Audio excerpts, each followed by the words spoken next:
É isso. Bom, pessoal, sejam todos bem-vindos à nossa primeira palestra do primeiro Seminário Internacional de Pesquisa em Comunicação, Esporte e Mídia, que é uma organização do Grupo de Pesquisa de Mídia, Tecnologia e Cotidiano, do PPG-Com da Universidade Tuiuti. Eu sou o professor Márcio Teles, sou um dos organizadores e líder do grupo de pesquisa, um dos organizadores desse evento. E antes de falar um pouco mais sobre o evento, eu gostaria de passar a palavra ao meu colega e coordenador, o professor Marcelo Carvalho, para fazer aí as boas-vindas também desse evento. Marcelo, por favor. Uhum. Obrigado, professor Márcio Teles. Apenas uma pequena correção, sou vice-coordenador do Desculpa. nosso, do nosso PPG-Com aqui na UTP. Bom, primeiro, dou as boas-vindas a todas as pessoas presentes a esse seminário, no primeiro Seminário Internacional de Pesquisa em Comunicação, Esporte e Mídia, e gostaria apenas de fazer alguns agradecimentos às pessoas envolvidas.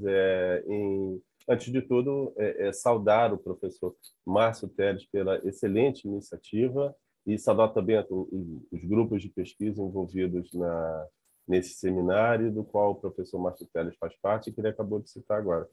Eu gostaria também de agradecer especialmente a presença do jornalista e professor Pedro Marra, que vai ser apresentado daqui a pouco. Ele é da Federal do Espírito Santo e do PPG-Com, acho, da Federal de Ouro Preto, né? E também agradecer a presença do professor Rolando Ferreira Júnior, que vai fazer mediação do debate junto com o professor Márcio Teles, e também estendendo um agradecimento aos demais professores que estarão conosco neste evento e todas as pessoas que participam. Gostaria de dizer rapidamente só que nós apostamos no êxito desta iniciativa, com certeza. Esperamos que é a primeira de muitas outras que virão no futuro, e é o nosso desejo desta coordenação. E aqui eu falo também, falo no meu nome como vice-coordenador e no nome da coordenadora do nosso programa, que é a professora Mônica Forte, o nosso desejo de que o evento se estenda, também que seja um sucesso, que estenda para novas edições, e dizer também que daremos sempre todo o apoio a tudo que for necessário. Espero que sejam dias proveitosos a todas as pessoas envolvidas. Tenho certeza que surgirão várias discussões ótimas discussões e muito debate durante o seminário. Desejo, então, uma boa jornada para todos vocês e bom evento. Obrigado, Marcelo. Obrigadão. Bom, gente, eu vou falar só rapidamente, antes de passar a palavra ao professor Rolando e aí ao nosso convidado de hoje, sobre como é que vai funcionar um pouco da operação de hoje aqui e dos próximos encontros, né? Nós temos, então, primeira edição são 4 autores convidados, 4 palestrantes convidados, 4 pessoas com quem eu tenho bastante apreço e gosto bastante dos trabalhos, e não só muitos deles, como o Pedro, são meus amigos também. A gente vai ter, além da palestra do Pedro hoje sobre som e violência no futebol, políticas sônicas e práticas torcedoras, nós temos no dia 18, é um pouco espaçado, do dia 18, inclusive, é a única que é à tarde, às 2 horas, para um programa de agenda do professor Renan Petersen Wagner, da Universidade de Leeds, que ele vai falar um pouco sobre esporte na sociedade das plataformas. Ele é um professor brasileiro, então essa também vai ser uma palestra em português, dá aula na Inglaterra já há alguns anos, então também vai ser uma palestra em português. E daí nós temos 2 convidados internacionais, no dia 24, às 10 da manhã, o mesmo horário, também uma quinta-feira, o professor Daniel Nolek, da Universidade Alemã do Esporte de Colônia, que vai falar um pouco sobre do núcleo à periferia, né? A mudança no papel do jornalismo esportivo no digital. Eu acho que é bem interessante, vai ser uma fala em inglês, obviamente. Infelizmente, não temos também a tradução simultânea, talvez no futuro, lá quando as palestras forem ao YouTube, também vou falar um pouco sobre isso. E aí, depois, no dia 1º, nós temos o professor Mark Doidge, da Universidade de Brighton, para falar sobre discurso de ódio do futebol online, que é um projeto que ele desenvolve junto ao Conselho Britânico de Ciência, alguma coisa assim. Então, é um projeto bem grande, que ele é o coordenador, também acho que é bem interessante, legal que ele aceitou falar com a gente.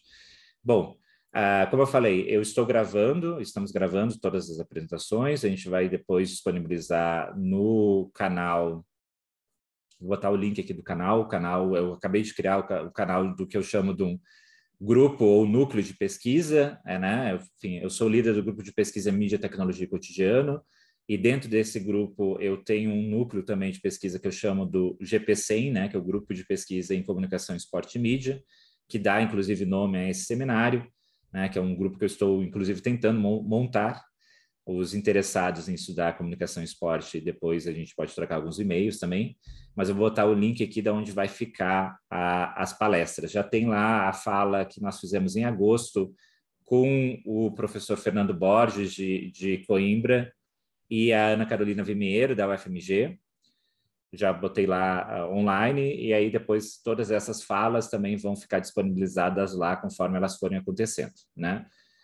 Sobre as presenças também, né? A gente anunciou, e esse daqui é um grupo desculpa, uma atividade de extensão da Universidade Tuiuti do Paraná. Então, quem tiver 75% de participação na atividade tem direito a um certificado. Eu vou controlar as presenças por um formulário que eu vou colocar logo mais no link ali, um formulário de presença. Você só coloca o nome completo e eu acho que esse CPF de vocês. Vou mexer no formulário agora, boca eu não larguei ainda. O CPF de vocês, nome completo e e-mail, que daí a gente se encaminha de fazer os certificados se vocês aparecerem 3 às 4 palestras. É isso. A princípio é isso, eu vou ter muita coisa ainda para a gente conversar, né? Mas eu vou passar a palavra ao professor Rolando, também para se apresentar e apresentar o nosso convidado de hoje. Professor, por favor. Bom dia a todos. É um prazer muito grande estar participando, né, desse seminário, primeiro. Espero que outros venham, né, seja um sucesso. Obrigado, professor Márcio, professor Marcelo, pelo convite. Muito honrado mesmo, né? Eu sempre falo assim, né? Eu fui atleta profissional, né? Joguei 2 Olimpíadas, 3 mundiais, representei o Brasil, joguei na NBA, então uma carreira longa no esporte, né? E depois que eu parei de jogar, no ano de 2000, eu tive que me reinventar, né? Eu era profissional de educação física, mas nunca tinha atuado na área. Minha faculdade, né, foi feita nas coxas, como eu falo com meus alunos, na verdade, e aí eu tive que estudar tudo de volta depois, né? Pegar o fio da minha área para poder trabalhar. Então, eu fiz mestrado em Sociologia e História da Educação Física, né? E estou atuando no ensino superior desde 2006, né? Desde 2017, como coordenador do curso de Educação Física na Universidade Tuiuti do Paraná, né? Um dos cursos mais tradicionais em Curitiba, né? Então, acho que, assim, já tenho um sucesso, né? Na minha carreira acadêmica, graças a Deus, não foi fácil. E aquela coisa, né? A vida de atleta, na verdade, né? Você tem que se reinventar sempre, né? Aceitar desafios e coisas novas. Então, isto, né? Esse seminário é um desafio, né? Vai falar de esporte, né? De sonoridade, outras coisas, né? O esporte fez parte da minha vida, né? Mas é um modo diferente de encarar, né? O esporte. Então, muito obrigado pela oportunidade, né? E espero contribuir aí no seminário, tá? Então, fiquei de apresentar o nosso convidado de hoje, né, que vai falar sobre som e violência no futebol, políticas sônicas e práticas torcedoras. Nosso convidado é o professor Pedro Marra, né, que é professor do Departamento de Comunicação Social da Universidade Federal do Espírito Santo e do Programa de Pós-Graduação em Comunicação e Temporalidades da Universidade Federal de Ouro Preto. É pesquisador líder do grupo de pesquisa Ateliê de Sonoridades Urbanas e um dos organizadores da CIPS, Conferência Internacional de Pesquisa em Sonoridades. Então, professor, seja bem-vindo. A palavra é sua. Obrigado, gente. Bom dia. Agradecer primeiro assim, a oportunidade de estar aqui nesse seminário, abrindo com o Márcio, um grande companheiro de reflexões sobre esporte, mas também sobre várias outras coisas da vida. O Márcio esteve aqui na UFES como substituto durante um ano em 2019, e que foi um momento em que a gente pôde ter muitas trocas e aprofundar uma aproximação que já vinha acontecendo, né, a partir dos eventos de comunicação, né? Quero destacar também aqui a presença do Cássio, que também que é lá da URGS também, né? Quer dizer, terminou o doutorado recentemente na URGS e também faz parte da organização da CIPS, né? Que é essa Conferência Internacional de Pesquisa em Sonoridades, tá? Que está com chamada aberta para trabalhos. O tema do terceiro encontro para esse ano que vem, no meio do ano, né, julho, início de julho, eu acho, se não me falha a memória, Sons do Fim do Mundo. Então, quem tiver interesse nessa discussão, né, procura a gente lá no sonoridades.net, que tem essas informações, né? Mas, enfim, muito obrigado mesmo pela chance de estar aqui falando com vocês, apresentando essa pesquisa, né? Quer dizer, é uma parte de uma grande pesquisa, né? Que foi o meu doutorado, que é de som do futebol, né? Eu fiz uma pesquisa em jogos do Clube Atlético Mineiro, do Galo, né?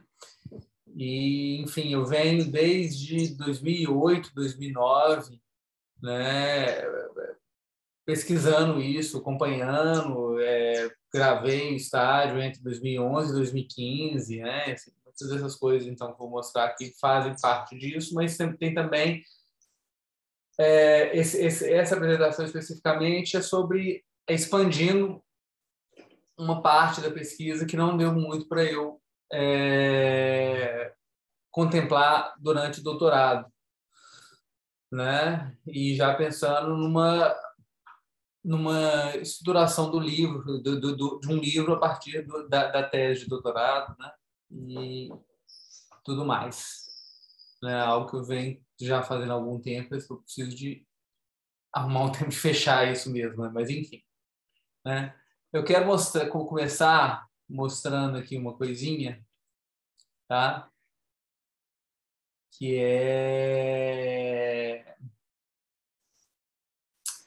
enfim, que é de onde parte, né, toda a preocupação dessa apresentação, tá?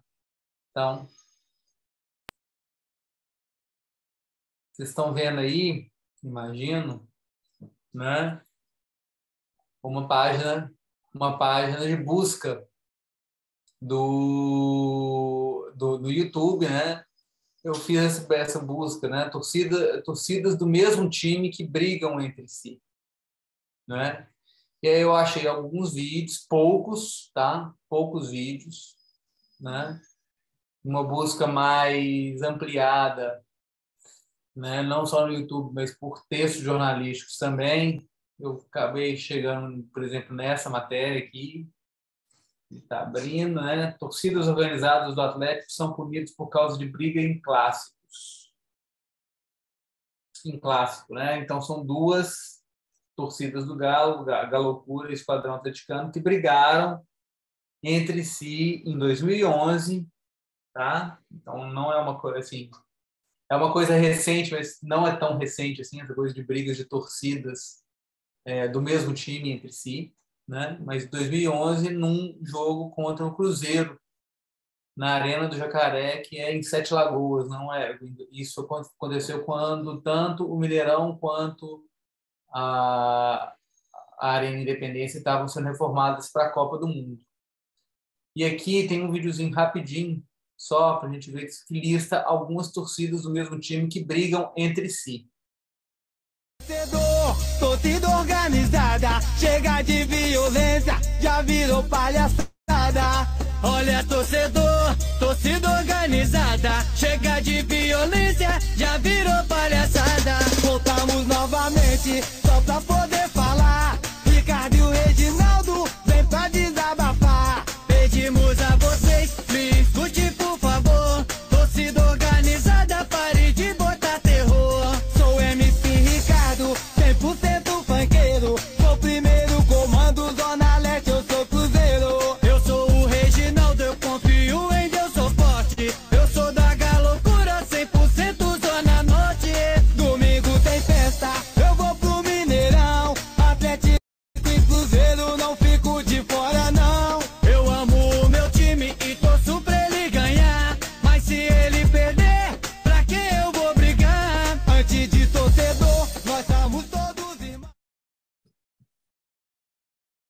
Bom, ele fala aí, então, numa possibilidade de uma parte 2, né? Tem um outro vídeo mais extenso, mas que eu acho que não precisamos de ver ele aqui. Não, né? Ixi, espera rapidinho.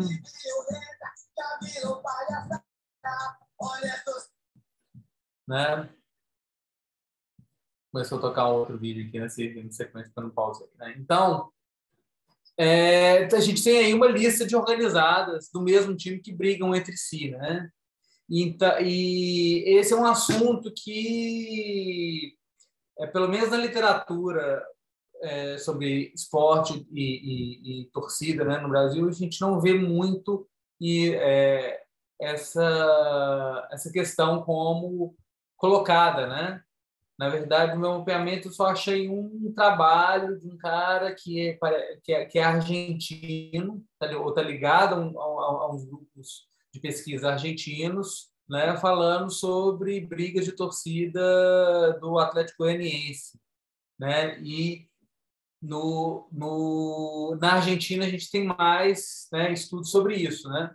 Mas por que isso me traz um incômodo? Porque tem uma certa abordagem no tema das violências das torcidas dentro do campo de estudos de esporte que me incomoda, porque trata a violência, né, sim, né, de uma maneira complexa, plural, né, e que faz parte das dinâmicas, né, de rivalidade, né, de busca por excitação, a questão das relações de gênero e classe, né, toca as questões de dinâmicas de fusão identitária, né, mas tem uma questão política nessa violência que ela acaba sendo apagada numa boa parte, né, não vou dizer na totalidade, mas numa boa parte da literatura sobre violência no esporte, né? E aí essas abordagens para a violência, né, muitas vezes elas colocam algumas perspectivas, né, colocam como algo raro que acontece fora dos estádios, que é exagerado pela mídia, e falam muitas vezes de violência no futebol e não violências do futebol, né? E muitas vezes essa violência também ela é, digamos assim, justificada ou explicada, né, como uma dinâmica que articula, né, a própria organização, né, as dinâmicas sociais de autenticidade que garantem legitimidade e hierarquias dentro da torcida organizada e entre torcidas organizadas rivais, ou seja, a violência quase como que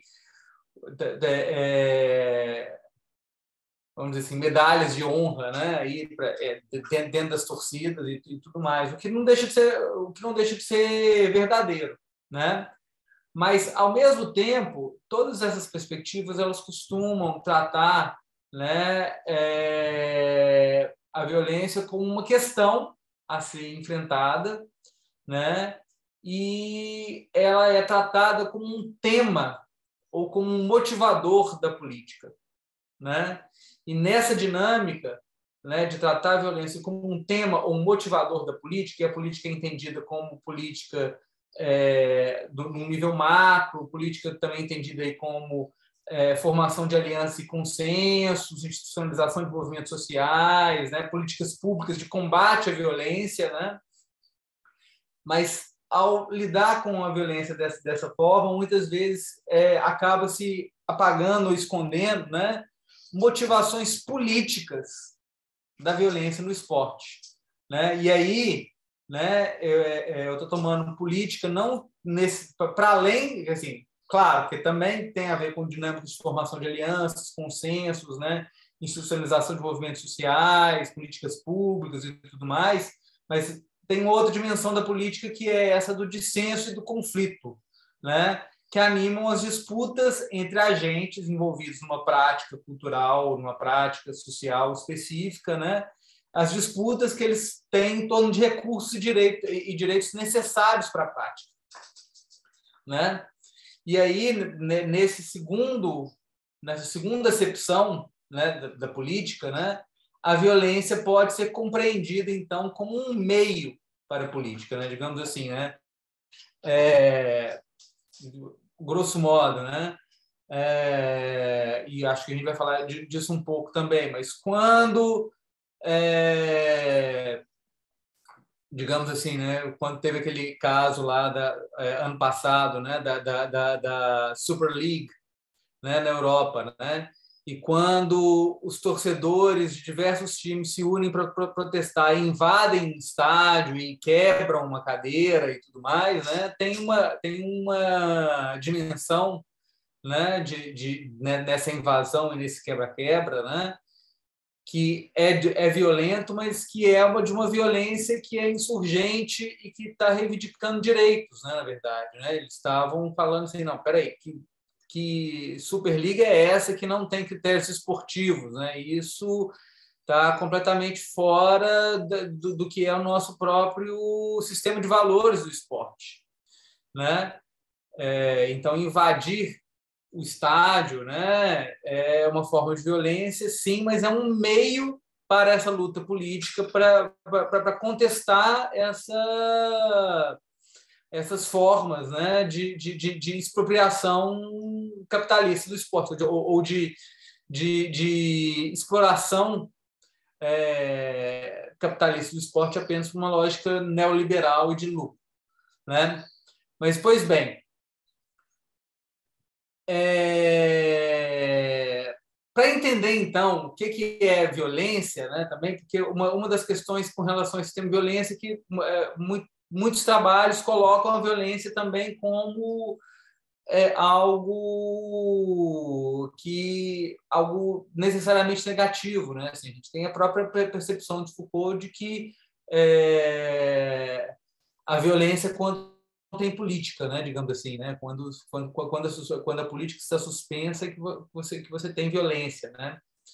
E aí então eu cheguei numa outra concepção de violência, né, a partir do Gumbrich, que ele vai falar muito de certos esportes como rugby, futebol americano, etc., né, mas também o futebol, em que certas ações que podem ser consideradas como violentas, né, como de bloqueio, né, e tudo mais, né, ou sei lá, hóquei, onde os jogadores começam a brigar literalmente dentro do ringue de patinação, né, mas que atos violentos não só são permitidos, como estão inscritos na regra como permitidos, e quando eles acontecem, eles produzem uma espécie de fascínio, né?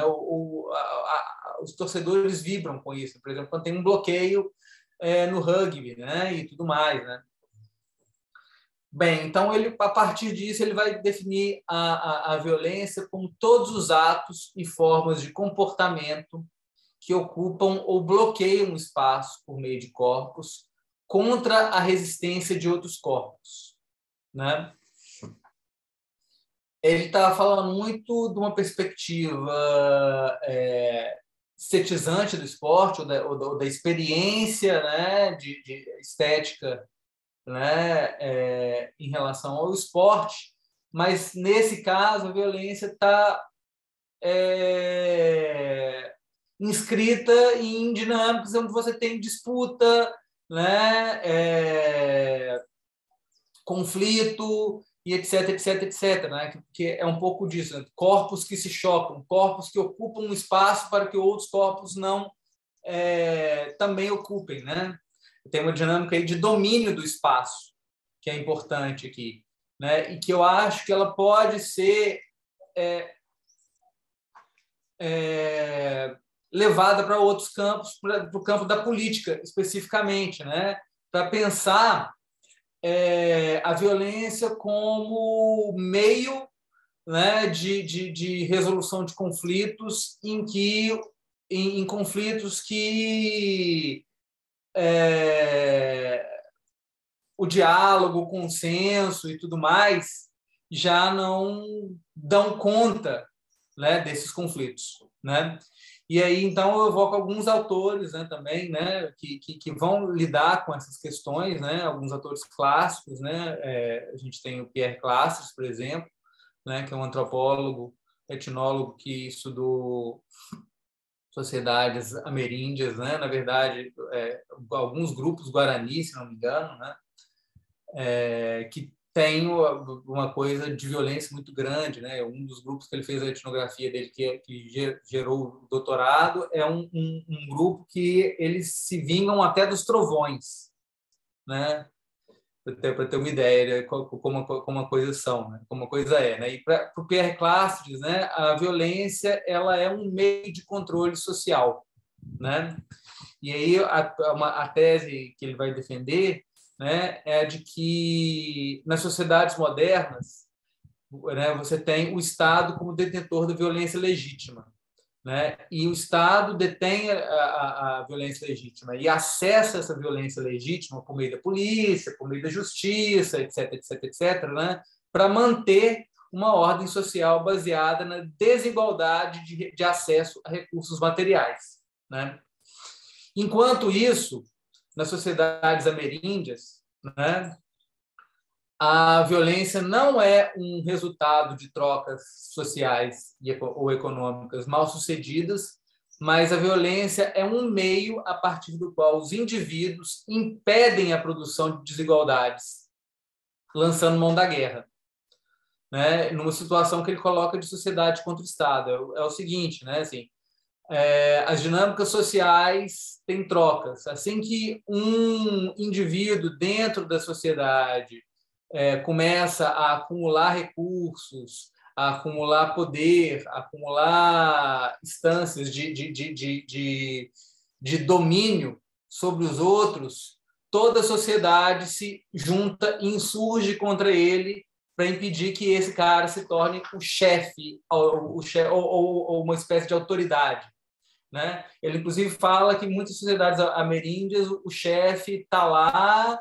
ele exerce essa função porque ele exerce, mas, ao mesmo tempo, ele não gosta dessa função porque o chefe, na verdade, é o cara que, por exemplo, caça mais e acaba tendo que dividir o excedente dele com o resto da aldeia, e etc, etc, etc, né? Então, a violência ela é um meio, né, para as sociedades ameríndias de exatamente coibir ou impedir a produção do Estado que garantiria uma desigualdade na distribuição dos recursos materiais necessários à vida, né? Então, a violência ela é um motor da própria dinâmica social, né? O outro autor que eu acho que é importante a gente colocar aqui, né, com relação a essa questão da violência e política, né, é o Walter Benjamin, para quem os atos violentos são sempre meios que podem ser legitimados pela justiça dos seus fins ou pela legitimidade de defesa a um direito nascente, né? Então, para o Benjamin, a violência é sempre ambivalente, porque ela, por um lado, ela desagrega sociedades, mas, por outro lado, ela está na base da fundação e da instituição de um próprio direito, ou do Estado, né? O Estado e o direito ele é fundado por atos violentos, né? Então, ela tem aí um caráter que ele é tanto conservador de manutenção da ordem, quanto pode assumir uma forma de contestação a instituições injustas, né?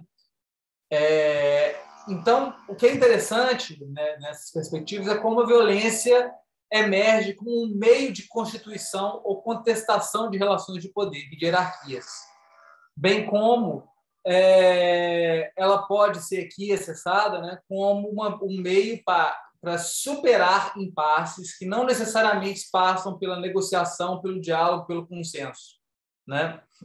E aqui pensando a violência simbólica ou física, né? Ela pode então envolver agressividade, ela pode envolver a guarda de posições conquistadas, ela pode envolver a insurreição, né? E conquista de direitos ou de espaços que estão sendo negados, mas também ela pode estar ligada ao enfrentamento sutil, mas não menos efetivo da jocosidade, né? Quando a gente faz piada como forma de desvalorizar simbolicamente um oponente, ou enfim, né?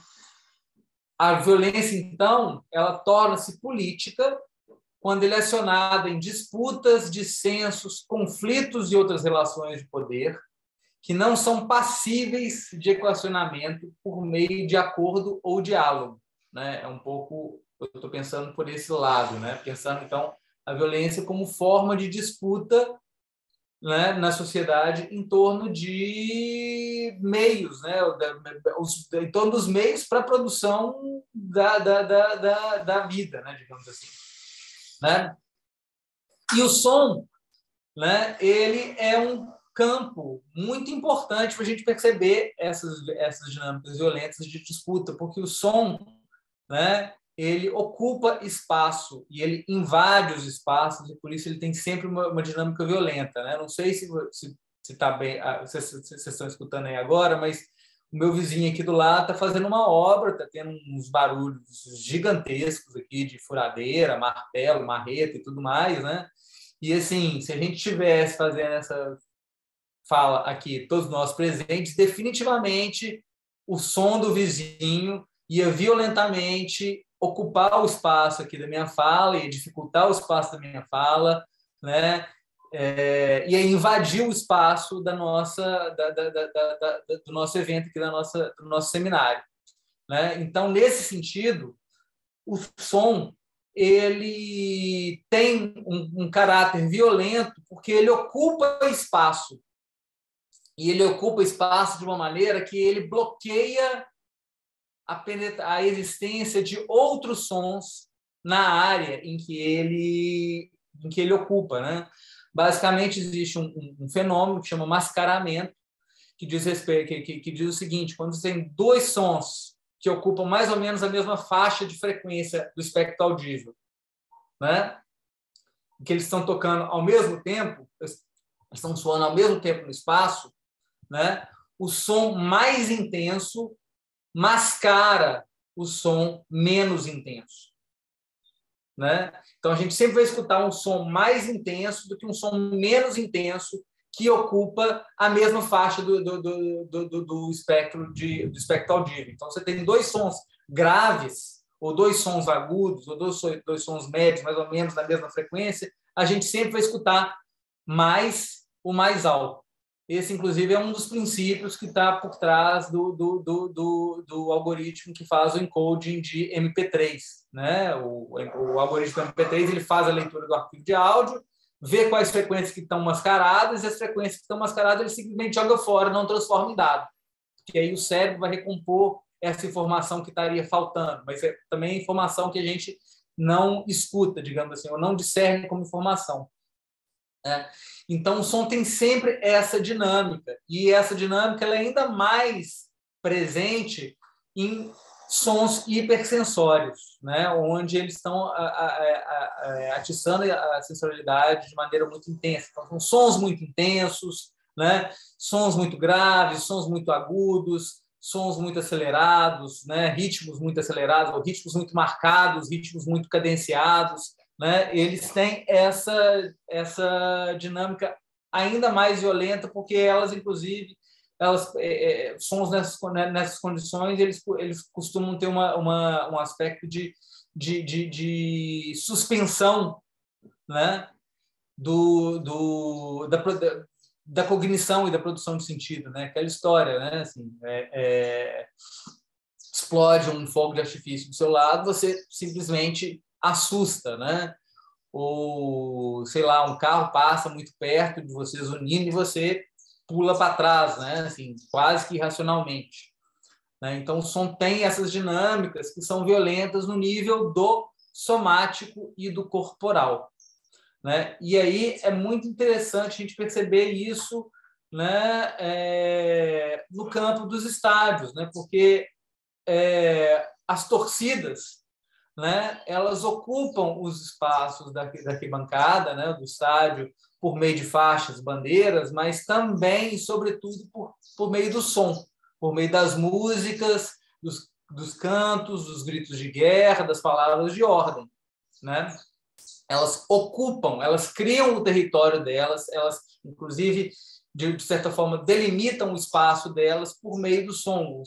O espaço delas sendo delimitado pela área em que o som que elas produzem, que elas emitem, pode ser escutado dentro do estádio. E o que é mais interessante é que elas disputam entre si e com os adversários esse espaço por meio do som, né?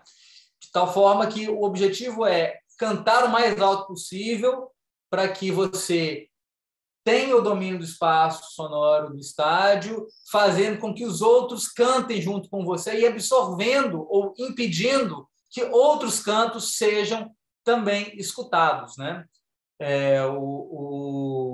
Desculpa, esqueci seu nome, mas eu lembrei que Marcelo estava falando aqui, não fala do Flamengo, né? Mas na minha pesquisa tem eu gravei um jogo do Flamengo contra o Galo, né?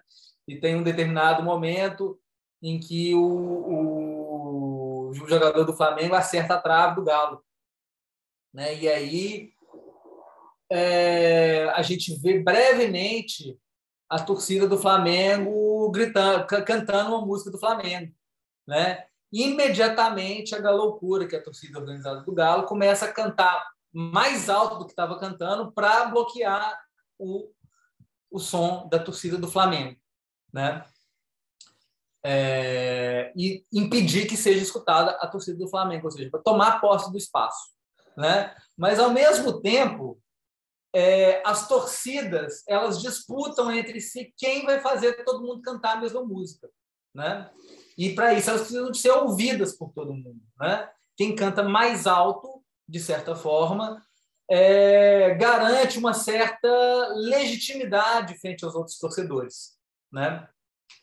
Então as torcidas disputam entre si essa legitimidade por meio dos cânticos, né? E aí é interessante esse exemplo que eu vou colocar aqui para vocês, que foi gravado no primeiro jogo das oitavas de final da Libertadores de 2015. Oitavas de final, Galo e Inter. Então, para quem torce para o Inter, aí é bom, tá? Esse exemplo aqui que eu vou passar, né? Eu vou compartilhar minha tela. Espera aí. Isso daqui...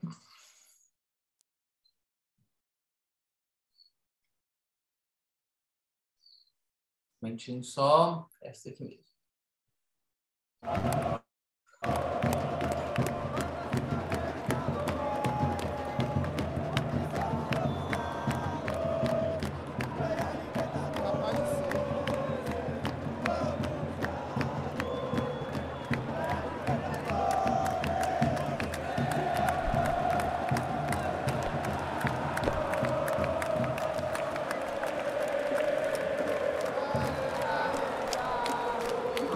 Ó, para quebrar seu galho. Apitou o começo do jogo. Bom, aqui o rapaz que estava gravando para mim, ele só falar, mas de toda forma a gente consegue perceber isso, né? Essa gravação, como que eu fazia, né? A minha pesquisa, eu entrava com 2 ou 3 gravadores espalhados pelo estádio. Depois eu sincronizava isso para ver quando que a torcida estava cantando a mesma coisa, cantando coisas diferentes, e o que acontecia no jogo para a torcida cantar a mesma coisa, coisas diferentes, né? Isso é logo no início, logo que começou o jogo, né, do Galo contra o Inter, e a torcida, esse gravador está dentro da Galoucura, a Galoucura estava cantando a seguinte música, né? Ganhar Libertadores e vamos Galo, falando da Libertadores, né? A Galoucura é a principal torcida organizada do Galo, né? Enquanto isso, em outra região do estádio, né, outras torcidas organizadas conseguiram fazer com que o resto do Galo cantasse, o resto da torcida cantasse uma outra letra em cima da mesma melodia, que o estádio todo então estava cantando, né? Atlético Mineiro e vamos Galo, né? De tal forma que o estádio se sobrepõe à Galoucura e faz a Galoucura parar de tocar para voltar a tocar em seguida, cantando a mesma música que o estádio inteiro estava acontecendo. Então, tem aí um choque de canções entre entre 2 setores diferentes da arquibancada, que marca essa disputa por quem vai ditar a música, né? Interessante notar que 30 segundos depois de ter essa desarticulação, o Inter faz 1-0, né? Num jogo que acabou 2-2, tá? Mas imediatamente depois da desarticulação, o Inter faz um gol, né? Não sei se é sintomático, mas enfim, né? Não deixa de ser curioso, né? Mas então, né? O que é interessante a gente notar e que muitas vezes escapa, né, nos trabalhos sobre violência de torcida, né, no futebol, é que, por um lado, essa potência das torcidas organizadas de fazer o estádio inteiro entoar a canção que eles estão cantando, né, e que envolve disputas, né, por legitimidade, essa legitimidade, esse capital social é convertido em recursos materiais para a produção da prática esportiva, né, porque, afinal de contas, as principais torcidas dos times são aquelas que vão ter acesso a ingressos grátis, a apoios em viagem, né, elas são as que vão ser escutadas pelas diretorias nas tomadas de decisão, e etc, etc, etc. De tal forma que, embora as torcidas organizadas lá na virada de 60 e 70, né, 1960 e 1970, elas emergem como um movimento social que contestava relações espúrias entre dirigentes de times e líderes de torcida, né, elas hoje acabam ocupando esse mesmo lugar que os líderes de torcida lá no virado da década de 60 para 70 tinham, né, de ocupar esse lugar das relações espúrias com as torcidas organizadas. E existe muito pouco trabalho sobre isso.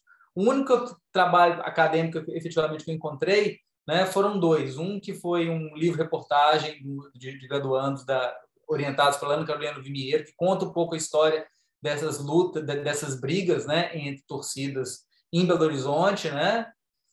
Ou melhor, conta a história das torcidas em Belo Horizonte, né? Da Galocura e da Máfia Azul, e aí nisso ele conta um pouco dessas disputas, dessas brigas de torcidas do mesmo time, né? E um outro trabalho da Federal Rural Fluminense que fala que é uma etnografia que tenta seguir a coisa dos ingressos grátis recebidos pela Young Flu, que a Young Flu revende para os seus associados como meia entrada, né? E ninguém sabe direito para onde que esse dinheiro vai, né? E tem umas contabilidades bem toscas lá, mas ele não consegue seguir. O interessante desse trabalho é que ele se propõe a fazer uma coisa que ele não consegue fazer, mas deixa lá isso como indício, né? Então, o que acontece aqui, né? A ideia aqui é de que existe uma certa política sônica. O som é um artefato, um meio utilizado em disputas entre agentes por recursos necessários para as práticas que esses agentes se inserem, né? As torcidas disputam o espaço por meio do som, conquistando o espaço, elas têm acesso a recursos materiais necessários para a prática de torcer deles. E quando você tem brigas entre torcidas da mesma equipe, na verdade, são duas torcidas. Assim, no fundo, você pode pesquisar que tem algum tipo de disputa entre essas duas torcidas por acesso a esses recursos materiais, né? Interessante a gente perceber que algumas das últimas brigas, né, por exemplo, em Belo Horizonte, foram entre duas torcidas organizadas do Cruzeiro, né, a Máfia Azul e a Pavilhão, né? E nisso, né, na época, né, a Pavilhão era uma torcida que estava sendo fomentada. A Pavilhão era de dissidentes da Máfia Azul, que tinham saído da Máfia Azul e que estavam passando a ser fomentados pelo presidente do Cruzeiro, né, que estava sendo contestado pela Máfia Azul, né? Então,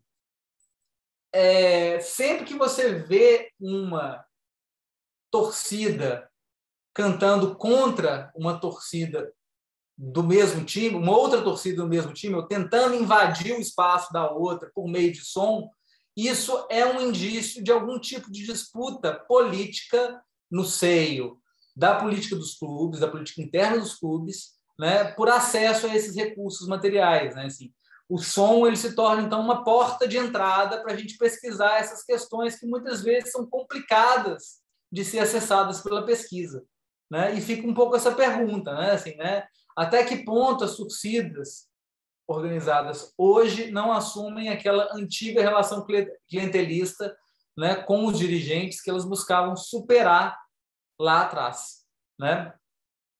Mas, de toda forma, né, a violência também é uma forma, então, de insurreição e transformação das condições materiais de produção do esporte, né? Para muitas dessas torcidas, né, a violência não é só o ato que elas, as brigas que elas têm com outros grupos torcedores, né? Mas também elas estão nas próprias condições materiais de produção do esporte. Então, para os torcedores, ingresso caro é violento, é uma violência. Jogos em horários inviáveis que só atendem às demandas da mídia é uma violência. As condições infraestruturais dos estádios é uma violência. A corrupção no esporte, né, a má administração dos clubes é uma violência, né? E aí, quando muitas vezes a violência que eles produzem é uma forma de insurreição contra essas condições desiguais de produção do esporte, né? E aí é muito interessante, assim, né? Eu acabei caindo nos cientistas políticos pós-anarquistas, né? Um deles é o Salomon Neumann, né?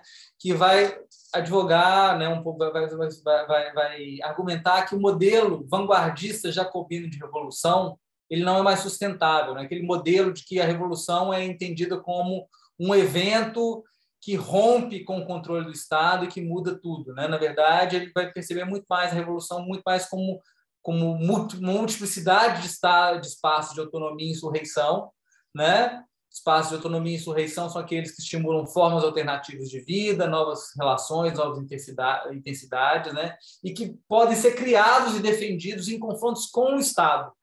Mas não necessariamente essa revolução implica na derrubada ou na extinção, na instituição do Estado e na sua institucionalidade. Ela funciona mais como um sistema meio de sociedade contra o Estado mesmo, em que a sociedade organizada se contrapõe ao Estado a fim de propor micropolíticas que suplementam as políticas de Estado já existentes, né? Então é uma dinâmica de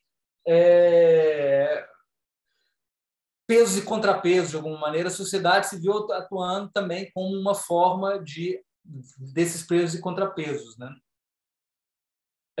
Então, é muito interessante a gente notar, né, a emergência das torcidas antifa, né, que vem surgindo aí nos últimos 10, 15, 20 anos, né, e que muitas delas têm essa bandeira, né, de se insurgir contra condições contemporâneas de produção do esporte que privilegiam uma organização neoliberal do futebol. Então, elas vão falar muito disso, né, do preço dos ingressos, dos horários, da compra dos clubes por entidades transnacionais que não têm qualquer relação com o esporte, que vem a equipe apenas como forma de conseguir, né, lucros e dividendos, etc, etc, etc, né? E muitas dessas torcidas, inclusive, volta e meia se insurgem contra mega eventos, né? E aí é interessante quando a gente pega o caso do que aconteceu ano passado na Colômbia, em relação à Copa América, né, onde teve um movimento, né, grevista de quase um ano, né, que era com relação às medidas do governo colombiano em relação à Covid, mas também se espalhou para a Copa América, que ia acontecer lá, né? A população, os torcedores antifa colombianos começaram a falar assim: gente, nós estamos no meio de uma pandemia, vocês querem fazer uma Copa América, a gente está conseguindo lidar com as pessoas doentes, né? E aí eles foram para a rua, né, protestar, né? E protestaram, inclusive, em jogos da Libertadores, né, na porta do estádio, né?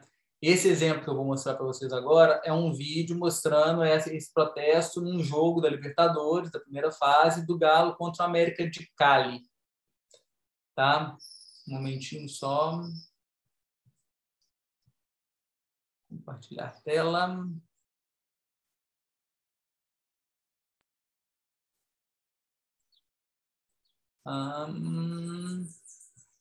Este vídeo aqui. Não, peraí, eu tenho que compartilhar o vídeo, né? Peraí. Opa, errado. Software errado.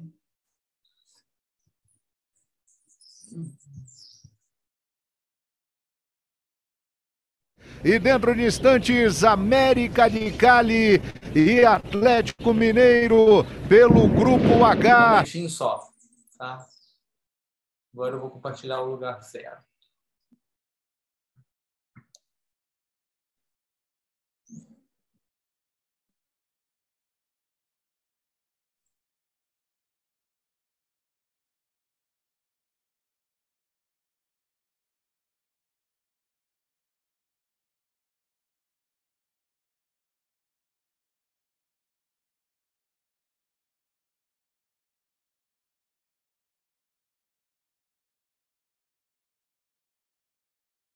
Beneficiado pela vitória do Cerro Porteño ontem diante do La Guaira. Nós estamos vendo aí a chegada do América de Cali, o time dirigido interinamente pelo Gerson Gonçalves, desde a derrota para o Atlético no Mineirão por 2-1, quando o Juan Cruz Real, técnico argentino, foi demitido, e o América de Cali vem desesperado. Ele tem apenas 1 ponto, é a última chance de se manter vivo na Libertadores.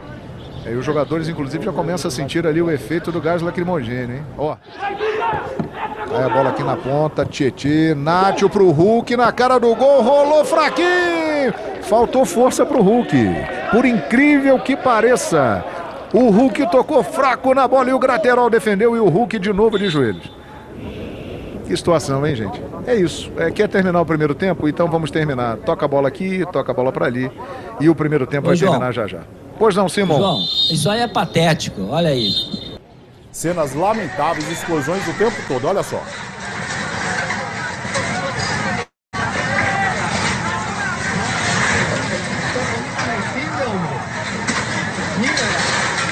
É nítido que não tem a menor condição de continuar o segundo tempo dessa maneira. De repente vai ter invasão no estádio. A segurança está preparada para isso? Olha só a situação na frente do estádio. Tem a segurança dos jogadores, a segurança da comissão técnica, de todo o staff envolvido no jogo. O jogo é em Barranquilha, tá? O jogo não é em Cali. Bom, o que é isso, né? Primeiro, notar é que o estádio está, por causa das medidas de segurança da Covid, medidas sanitárias, o estádio estava vazio, não tinha torcedor dentro do estádio, né? E a gente tem, então, os torcedores antifa colombianos se juntando ao movimento do Paro Nacional colombiano para manifestar contra a Conmebol, para pedir que demandando que a Copa América não fosse realizada na Colômbia. E aí eles, então, vão protestar próximo ao estádio. E a marcha deles vai em direção ao estádio. Chega tão perto do estádio que a polícia começa a repreender os manifestantes com bombas de lacrimogêneo e tiro de bala de borracha, e o estádio, que estava vazio, né, o som chega até o estádio e invade a transmissão televisiva. Vocês viram que no início, quando estava mostrando lá os times entrando em campo, chegando, né, por baixo da narração, a gente escuta os sons das bombas e dos tiros. Né? E durante o jogo inteiro, durante o primeiro tempo inteiro, assim, é meio patético, sabe? Porque a gente estava vendo, eu não consegui imagens disso, mas eu lembro que eu vi isso na TV, né? A gente escutava no fundo da narração bomba estourando. 5 minutos depois, o jogo era paralisado porque o gás lacrimogêneo tinha chegado ao estádio e os jogadores não estavam conseguindo jogar por causa do gás lacrimogêneo. Né? E no final a gente vê ali um pouco a torcida muito próximo do estádio, em confronto campal com a polícia. Né? Então, o som aí é fundamental, né? E também por que essas torcidas vão fazer esses protestos próximos do estádio? A esperança é essa mesmo, que o som do confronto invada a transmissão e se torne então, impossível que as reivindicações, as demandas deles não sejam noticiadas, né? A violência, ela é aí por um lado, né? Ela tem uma questão aí de greve geral, né? Que vai se mantendo mesmo depois que as demandas são conquistadas, né? Porque o objetivo dela é fundar um outro estado, né? Então, a Copa América efetivamente não acontece mais na Colômbia, eles conseguem isso, né? Mas tem uma questão aí também de partilha do sensível, né? De mostrar e exibir o dissenso, mostrar e exibir outras formas de se conceber a prática em torno da qual se manifesta, né? E aí, para isso, é importante se manifestar, chegar perto do estádio, porque chegar perto do estádio é uma garantia de que as reivindicações serão publicizadas e chegarão a todo mundo, né? Então, o que a gente tira disso tudo, né, é que a gente percebe, né, a partir desses exemplos, né, primeiro que a violência, né, das torcidas organizadas, ela é ela mesma instrumento político, e todas aquelas questões que a gente está falando de dinâmicas de legitimidade, autenticidade, questões de rivalidade, né, fusão identitária, etc., etc., etc., tem um caráter político nessa violência, no sentido de ter... são as torcidas disputando, digamos assim, né, o quinhão delas, né, na prática, no negócio do esporte, né?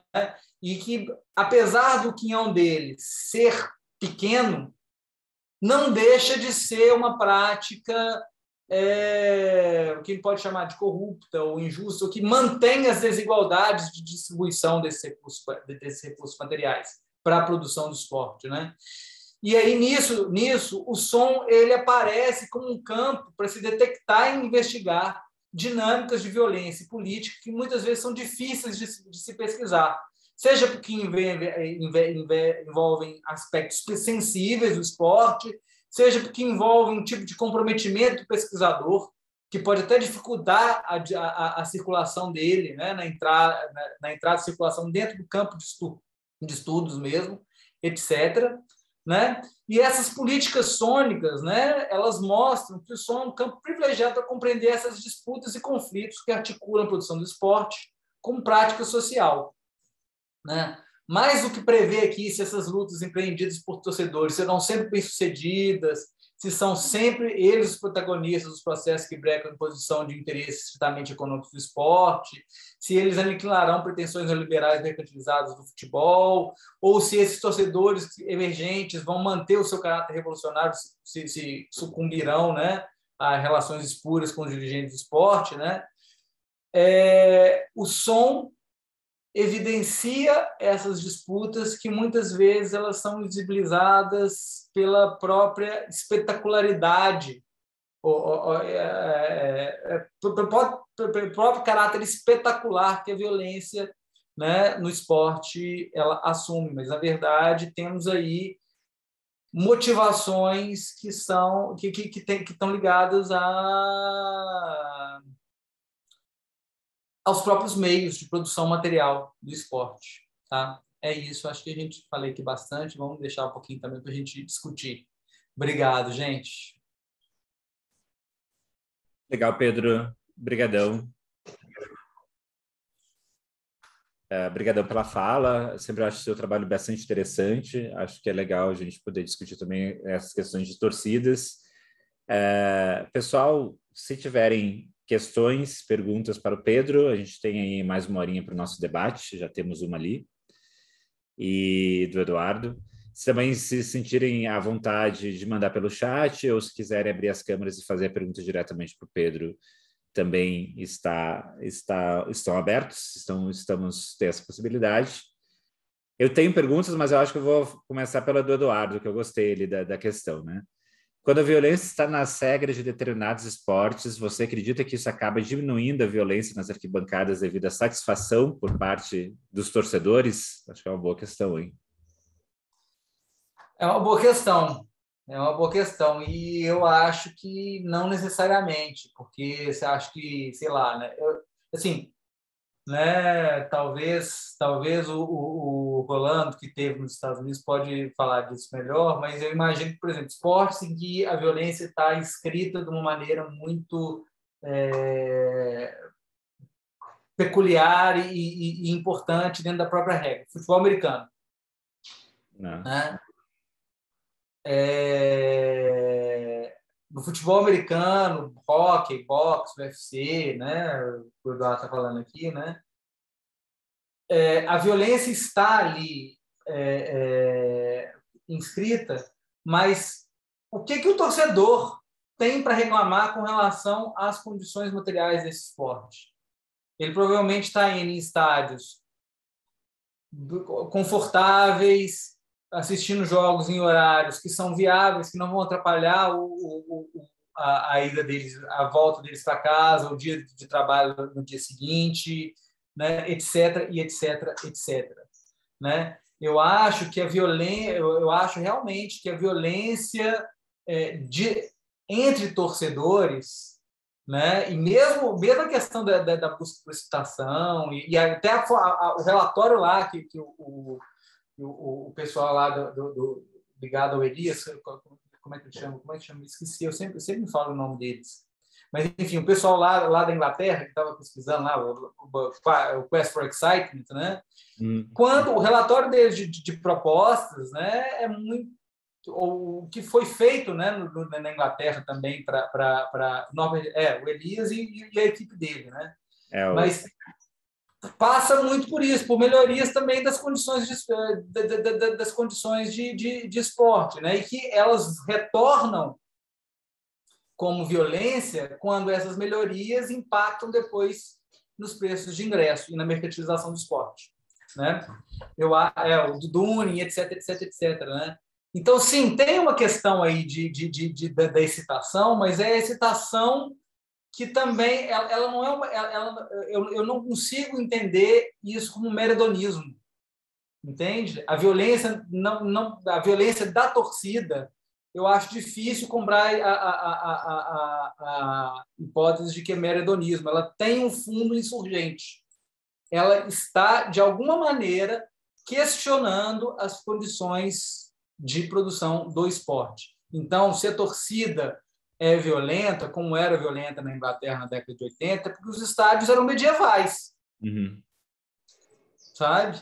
E se os hooligans continuam agora fazendo arruaça, sim, porque tem alguns que são nazifascistas, sim, também, né? Mas em função também dessa questão do preço, dos ingressos, da exploração comercial das equipes, né? Por grupos financeiros que querem mudar a cor do time, né? Então, assim, a violência ela se insurge contra isso também, né?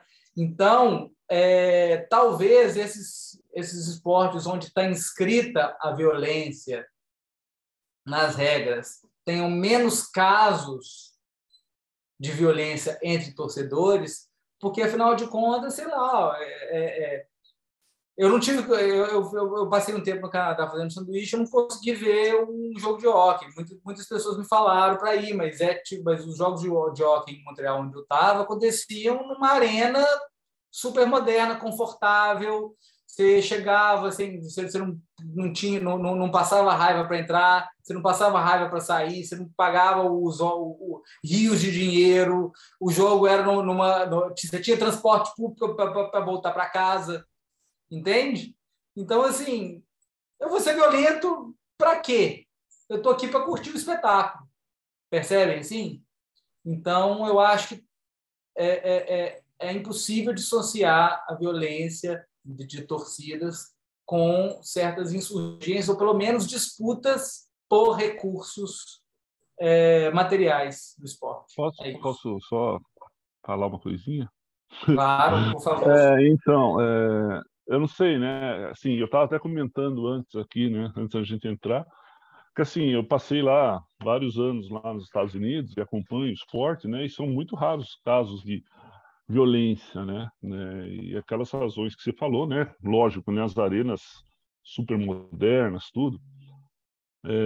Mas assim, eu não sei se tem alguma coisa a ver com a cultura, né? Obviamente, né? Eles vêm de uma cultura esportiva, né? Desde a escola, né? A competição, tudo. E como a violência é regulamentada, talvez, né? Ela não se espalhe tanto, né?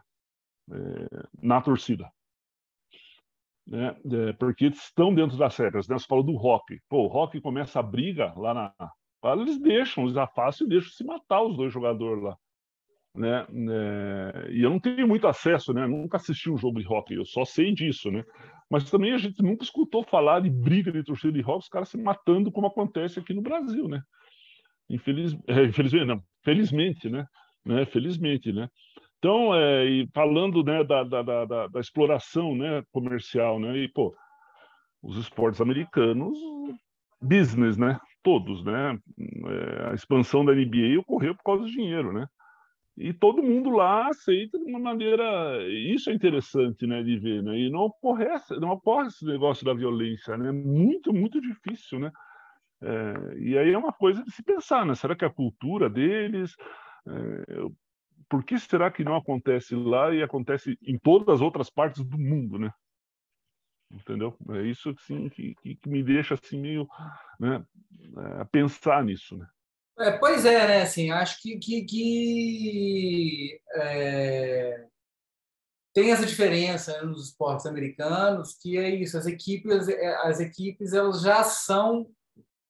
já nascem, né, e já são declaradas como business, né, como empresas, né, como franquias, né? Então você torce para uma equipe já sabendo disso, né?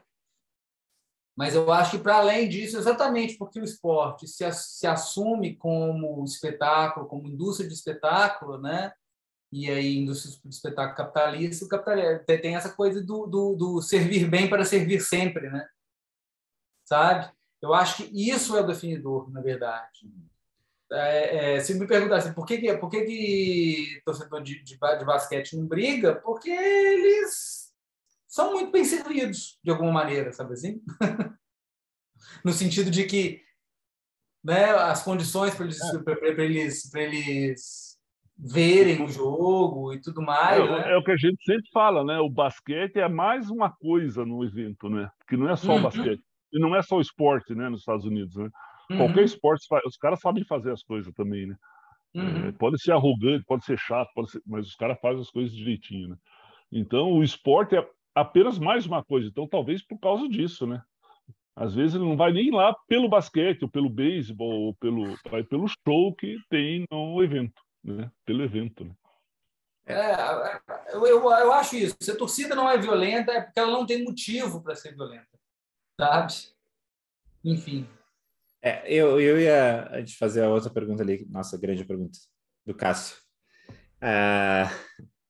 Eu ia só comentar, acho que tanto para Rolando quanto para o Pedro, a gente pensa muito, talvez, uma das questões que está por trás, eu gosto muito da leitura do Pedro, porque eu acho que ele problematiza bastante até alguns consensos na área, né, de que toda a comercialização dos últimos 30 anos é ruim, né?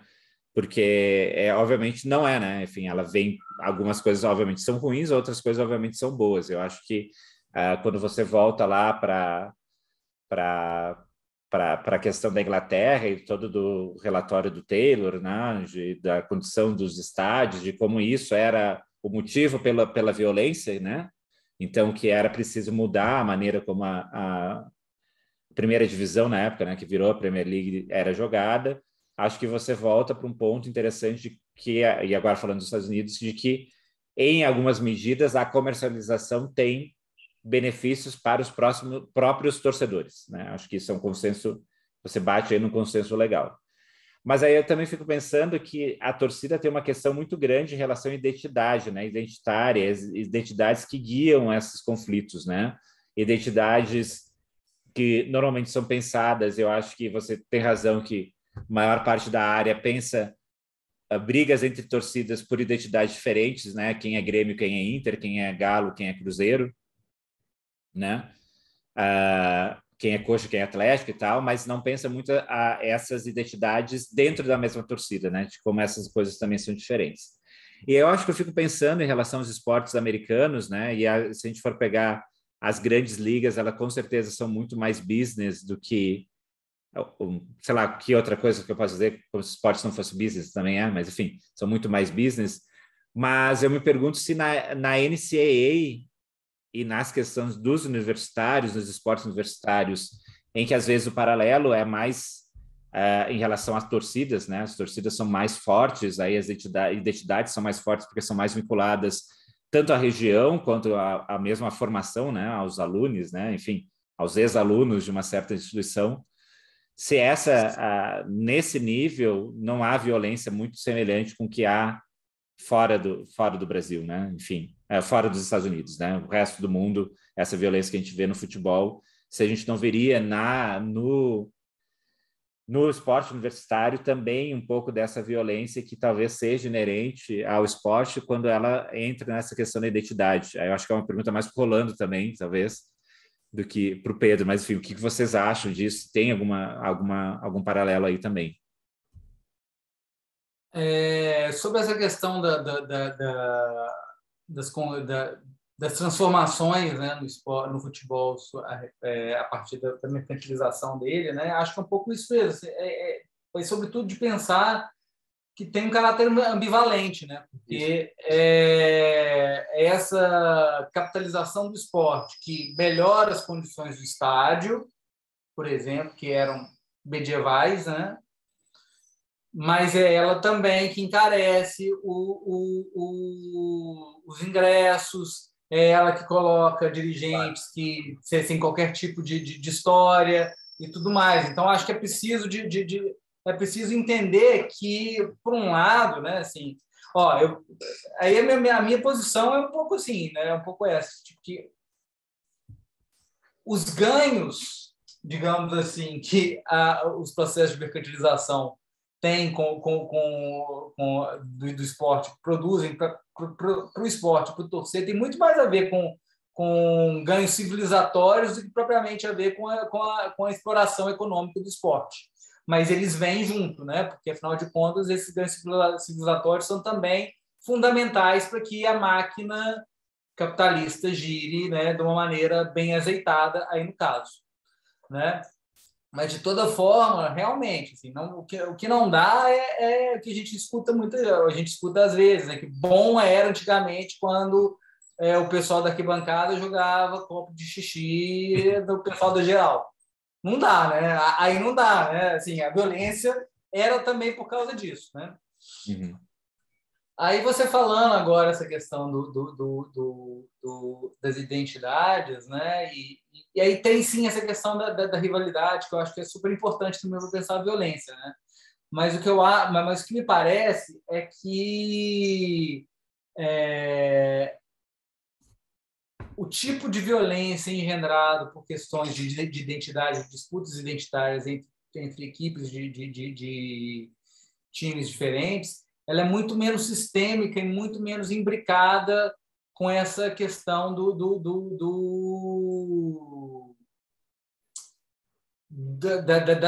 das produções, né, dos meios materiais, né, de produção do esporte. Né? Tanto que ela é facilmente controlável por medidas simples, né, que rotas diferentes para torcidas dos times, espaços diferenciados, né, e espaços diferenciados dentro do estádio, né, dinâmicas de conscientização, né, é um pouco que a Anatorg vem tentando fazer, né. Só que o que é interessante é que no Brasil, nos últimos anos, você tem visto essa emergência de violência entre torcidas organizadas do mesmo time. E aí eu acho que só a questão identitária, né, não resolve. E acho que é interessante, isso é um erro, isso é uma coisa que eu acho equivocada também nos estudos de torcida, né? De pensar que a torcida de um time tem uma identidade que os une, né? Sim, existe algo de comum ali, mas, na verdade, as identidades dentro da torcida do mesmo time são múltiplos. Os times de futebol no Brasil, eles são fenômenos de massa e, por isso, eles são transversais da sociedade, né? Não dá mais para falar que tal torcida é torcida só de elite, ou tal torcida é só torcida popular, ou sei lá, né? Só tem preto, ou só tem, né, na torcida de tal time, né? Porque eles são transversais, e as pesquisas demográficas de torcedores têm mostrado isso. Como que, em termos de classe, raça, gênero, elas mantêm entre elas as mesmas proporções, né? O que aponta para isso. Torcer para um mesmo time implica uma comunidade, tem um eixo comum, sim, mas não constitui uma identidade, ou pelo menos não uma identidade monolítica, como a gente em termos de nação, né? Como se fala, nação rubro-negra, né? Isso eu acho um grande equívoco e que, inclusive, é algo que fomenta ainda mais essas dinâmicas de violência interna à própria torcida, porque se é uma nação, né? Se é uma nação, implica uma disputa por recursos, pelo PIB dessa nação, digamos assim, né? E tudo mais, né? Mas, enfim, acho que vou deixar também o Rolando falar um pouco sobre essa questão aí do esporte universitário. Não, deixa eu falar uma coisa antes que eu esqueça. Não, então, e assim, isso me leva muito a falar do Bourdieu, da teoria dos campos, né? Porque tem ali um objeto em disputa, né? E aí gera, né, essa violência, né, pelo poder, né? Nem é pelo poder dentro do campo. Acho que casa bem esse negócio, né? Nação rubro-negra, mas ali vários grupos diferentes, né? Como se mostrou ali, as torcidas brigando, né? Então eles têm um objeto em disputa, né? E isso gera essa briga pelo poder dentro do campo, né? É uma coisa bem interessante de se ver, né? Porque, assim, quando você fala em briga de times adversários, vai muito mais times adversários, pelo Curitiba Atlético, cara, os caras marcam de se matar aqui 2 horas do jogo lá no terminal não sei da onde, se matam lá, né? É muito mais a coisa da paixão, né, e tudo, né? Não é pela hegemonia ou alguma coisa assim, né? É muito mais pela paixão, né? E quando é dentro da torcida do mesmo time, né, para ter esse poder, né, mandar dentro do campo, né? Isso acho que é muito interessante, né? Quanto aos Estados Unidos lá, o NCAA, cara, assim, a gente fala da estrutura do esporte profissional americano, mas a estrutura do esporte universitário também é uma coisa do outro mundo, né? Então, como vive o esporte universitário, né? Vive através dos ex-alunos, né? Que se dão bem na vida e doam para universidades, bancam o programa esportivo lá, né? E como se falou, né? Ele é muito mais popular que o esporte profissional lá, né? Muito mais popular nesse aí. E a gente vê, né? Que muito dificilmente ocorre algumas vezes, já vi, né? Mas é muito difícil, né? Eu acho que vai no mesmo... É uma cultura, né, diferente, uma cultura talvez esportiva, né? Uma coisa que eles crescem com esse negócio da competitividade, do esporte, não sei o que mais, sabe? Assim, eu tenho meus pensamentos aqui, né? Acho que muito vai, assim, da gente proteger, sabe, nossas crianças, os jovens, desse negócio da competição, entendeu? Que não é salutar, não sei, pô, o mundo é competitivo, sabe? E aí quando chega a hora de se competir, fazer as coisas, parte para violência, né? Entendeu? Porque não sabe fazer de outra maneira, né? Entendeu? Eu acho assim. Essa coisa da competição sublimando uma agressividade, né? Sim, isso mesmo, né? Então É bem profundo o negócio, né? E, assim, eu sou fã do sistema americano de esportes, né? Eles têm a oportunidade de fazer tudo e são uma potência esportiva, né? Mas o negócio da violência, né, é muito nosso aqui, né? Assim, né? A gente vê, especialmente no futebol, né? No basquete, você acabou de falar ali, copo de xixi. Cara, o que eu levei de copo de xixi no interior de São Paulo, em cusparada de torcida, é uma coisa impressionante, né? Pois é, só voltar um pouquinho aqui, porque quando o Rolando estava falando da coisa das torcidas do Curitiba e do Atlético se combinam de se matar lá no Caixa Prega, eu acho que aí também tem uma questão política e de busca por canais. E aí é importante que o Rolando tenha trazido o Bourdieu, né? Assim, fazendo agora uma análise, uma perspectiva bourdiana, né? Tem essa questão do campo, mas o que articula o campo são os capitais, né? E o que é interessante é pensar como que os capitais se convertem de natureza, como o capital simbólico se transforma em capital econômico aí. Então, essas brigas entre grandes torcidas marcadas fora do estádio, elas têm aí essa dinâmica, né? Porque a torcida organizada que massacra a torcida organizada adversária é aquela que vai conseguir legitimidade, ou seja, capital simbólico dentro da torcida do time. Como ela tem maior capacidade, capital simbólico, ela tem mais capacidade de barganha com as diretorias dos times. Então, ela tem mais capacidade de converter o capital simbólico adquirido nas brigas, que garantem para elas legitimidade e autenticidade, em capital financeiro, recurso, ingresso, dinheiro para caravana, espaço para guardar bandeira no estádio, etc, etc, etc. Né? Então, assim, a coisa fecha por aí. E eu não sei muito bem como isso acontece na Europa, com os hooliganismos, os ultras, mas alguma dinâmica parecida deve acontecer ali também. Tem sim. E que escapa um pouco das pesquisas, né? Também. Pelo menos a gente não vê isso dito nas pesquisas. As torcidas, as ultras, né? Eu posso falar da Itália, que é o que eu sei um pouco mais, né? Mas normalmente elas têm lideranças, né? Até era uma pergunta que eu ia te fazer sobre as lideranças dentro da torcida. Lá eles têm os capo, né? Que é o chefe da torcida, e é o cara que normalmente coordena todo, e às vezes alguns se lançam até com plataformas políticas e sendo o equivalente a vereadores, né? Lá na Itália, né? Então, essas lideranças também partem, às vezes nascem de dentro da torcida e se tornam, né?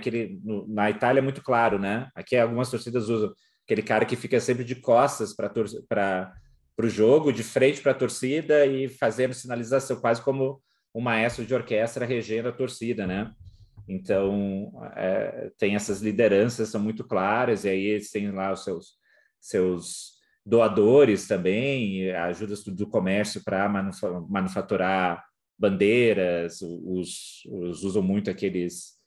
agora estou com jogral, mas não é, né? Tipo visual, como é que é, né? Tipo aquelas montagens, aquelas molduras lá que eles ficam fazendo grandes painéis, né? Com a torcida toda organizada. Mosaico, obrigado. Obrigado, Anderson. Obrigado, Rolando. Tá com jogral, né? Jogral falando, mas enfim, é quase a mesma lógica. Então a gente tem também, né? Essas lideranças que emergem politicamente a partir de dentro do próprio grupo, né? Pois é, assim, tem isso sim. E aí, e no Brasil tem um cara que é o chefe da bateria, e tem efetivamente os dirigentes da torcida, né?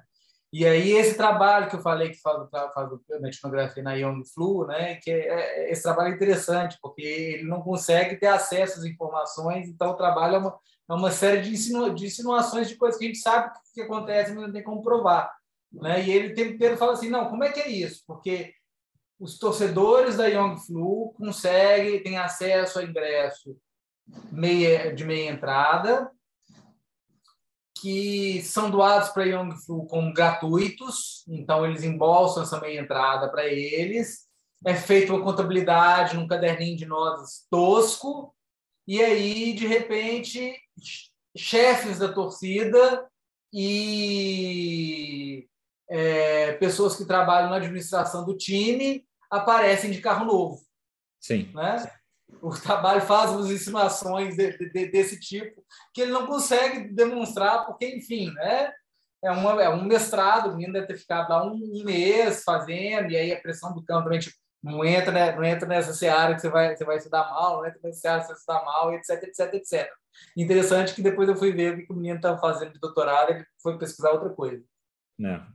Completamente diferente. Vou fazer aqui, temos 2 perguntas, gente, ainda temos tempo para pergunta, por favor, perguntem ao Pedro.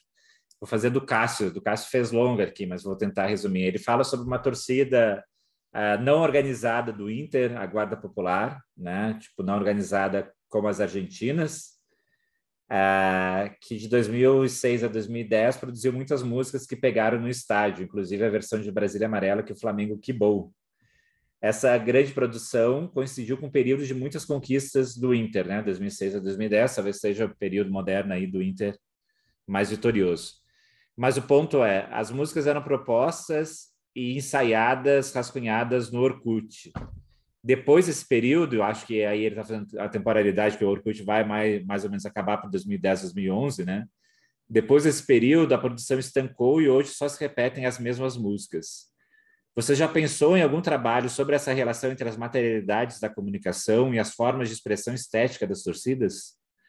Para além da música, a própria violência hoje tema de contas como ritmo de torcida que compila brigas aí no Twitter, né? Pode ser que haja aí um feedback, uma importação de formas de violência interestaduais e até estrangeiras. Interessante. Total, Cássio, total.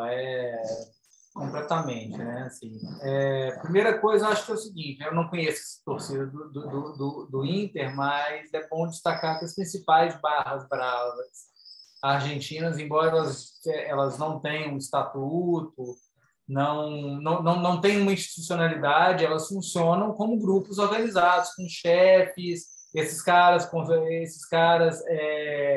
dominam coisas, formas econômicas aí complicadas, né? de transporte clandestino, estacionamento em estádio, barraquinho de comida na beira do estádio, ônibus, essas coisas todas, né? Então, apesar das torcidas, das principais barras bravas argentinas dizerem que não são organizadas, elas na verdade são bastante organizadas. Mas enfim, né? Eu não conheço essa torcida do Inter. Mas para além disso, né? E a popular do Inter é o mesmo esquema. Então, enfim, é isso, né? Mas aí é interessante, né? Essa coisa, sobretudo, dessa emergência, né? E dessa participação, né? Porque também, né? Porque, sobretudo nos últimos anos, essas músicas têm emergido muito, né? De maneira meio colaborativa, né? E aí você está falando da versão do Inter para os Mamonas, mas teve, assim, no caso do Galo, tanto Caiu no Horto Tá Morto, quanto Eu Acredito, não foram propostos por torcidas. Né? O Caiu no Horto Tá Morto começou a surgir no Facebook. Né? O pessoal, né, não era Orkut, mas no Facebook, o pessoal começou a partir da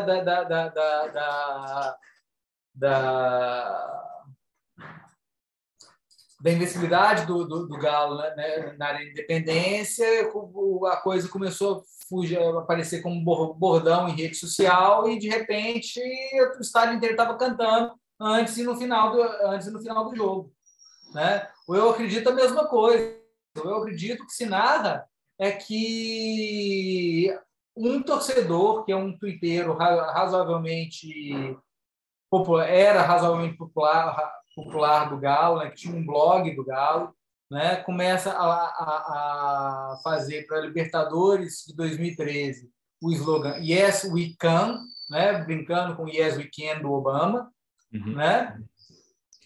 E aí, a partir do Yes, we can, né, no jogo contra o Tijuana, algum maluco, na hora do pênalti lá do Tijuana, começa a gritar Eu acredito, e o estádio vai vai junto com Eu Acredito, por causa que algum maluco que ninguém sabe quem era começou a gritar Eu Acredito, né? Numa dinâmica meio de contagem, a coisa pega, né? Então, assim, é muito interessante ver essas dinâmicas participativas, né? E essas dinâmicas participativas, inclusive, com relação a essa coisa da importação de gritos, músicas, de formas de torcer e talvez até de formas de violência também, né? Por meio das redes, né? Na Copa de 2014 teve a febre do Decime que se siente, né? Que era uma música que todas as torcidas argentinas têm, uma versão deles do Creedence, né? Como é que chama a música do Creedence mesmo? I see, né? Sim. E que aí isso chegou no Brasil e as torcidas brasileiras começaram também a partir dos argentinos cantando o Brasil Decime que se siente para a Copa do Mundo, né? E a do Galo, que é uma versão que é bem interessante, porque ela o tempo inteiro ela tem ela joga com a rivalidade com o Cruzeiro, mas é toda uma Bad Moon Rising, isso mesmo, né? Mas ela toda joga com a memória da rivalidade, né? Do Galo e do Cruzeiro. Ela foi também toda feita as pessoas fazendo ali Facebook, Twitter, rede social, eles consolidando e difundindo uma versão de Bad Moon Rising para o Galo, né? E não surgiu dentro de organizada, surgiu a partir de torcedores que foram, né, capilarizados, que foram desenvolvendo isso. Tanto que você tem duas versões, né? Dessa música que tem letras diferentes e remetem a coisas diferentes na memória do Galo do Cruzeiro, né? E aí, assim, eu não tenho dados aqui sobre formas específicas de violência, mas é bem possível, sim, que tem isso. Isso dá uma pesquisa. Quem quiser fazer essa pesquisa aí, está aí, pulando na frente do gol, é só bater com o gol. Acho que tem questões legais aí, né, que o Cássio levantou.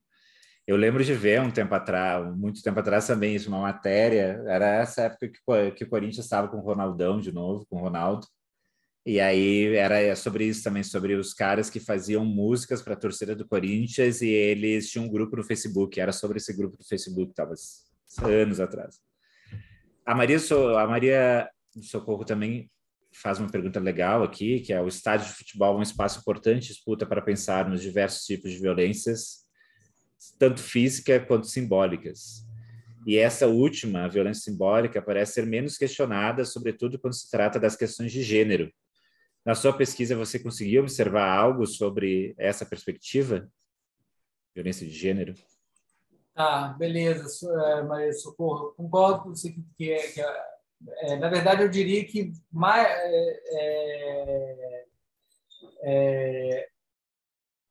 existe uma emergência dessa questão no campo, tá? Cada vez mais a gente vê trabalhos lidando com questões de gênero e questões de orientação sexual, tá? Tem cada vez mais trabalhos sobre torcidas femininas, torcidas LGBT, torcidas queer, questões de gênero e de orientação sexual no estádio e tudo mais, né? Mas sim, né, na minha pesquisa específica, né, eu detectei um pouco e aí tem um outro trabalho, são outros trabalhos, tem um que está na revista, na Folia, né, no número passado da Folia, e um outro que saiu num volume editado para o Football Research, Football Collective, né? Football Collective. Do Football Collective lá na Inglaterra, que fala um pouco sobre isso, né? Como que o som é determinante para entender, né,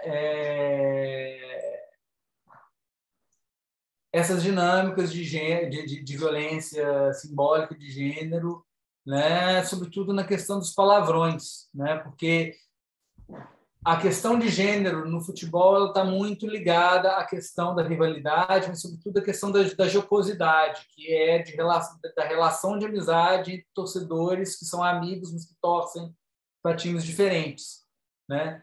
Então, no estádio, no contexto do futebol, que eu argumento, que eu acho que eu detectei, né, a partir da gravação dos estádios, é que o palavrão e o xingamento, sobretudo para palavrões homofóbicos e tudo mais, né, ou termos pejorativos, né, eles só são efetivamente ofensivos quando eles são proferidos, quando eles são pronunciados de determinada maneira. Então, tem toda uma questão de prosódia, de colocação de voz, né, de timbre da voz, de aspectos coletivos também da enunciação, que vão determinar se é uma jocosidade, se é algo que está ali brincando, né, mas um pouco andando na corda na corda bamba, na linha cinzenta entre o que é amizade, o que é ofensa, o que é jocosidade, o que é ofensa, né? Que se o cara assim, se o cara vai dizer, sei lá, né? Cruzeirense é tudo viado, né? Você vai dizer, Cruzeirense é viado, né? Que jeito assim, né? Sim, está lidando com questões que estão dentro da sociedade, né? Que articulam esses preconceitos dentro da sociedade e que, por um lado, reforçam, né? Mas, por outro lado, também brincam com isso, tanto que muitas torcidas LGBT, muitas torcidas queer vão adotar nos nomes exatamente esses termos para se nomear, né? A torcida LGBT, a torcida queer do Corinthians é Gavioas ou da Fiel, a do São Paulo é Bambi no Bambi tricolor, Galo Queer é a do Galo, né? A do Cruzeiro é Raposas, não sei lá das quantas, enfim, né? Mas existe quando o palavrão é efetivamente ofensivo, geralmente ele é cantado em uníssono, com um registro gutural da voz e gritado. Então, vai tomar no cu, né? O bicha, né? Assim, com a voz gutural. Esse é o efetivamente coletivo. E o que é interessante notar também é que muitas vezes, quando ocorre esse tipo de palavrão, esse tipo de xingamento, que efetivamente tem um valor de ofensa, né, e de violência simbólica, propriamente dito, assim, claramente, né, ele dificilmente encontra uníssono do estádio inteiro. Uhum. Né?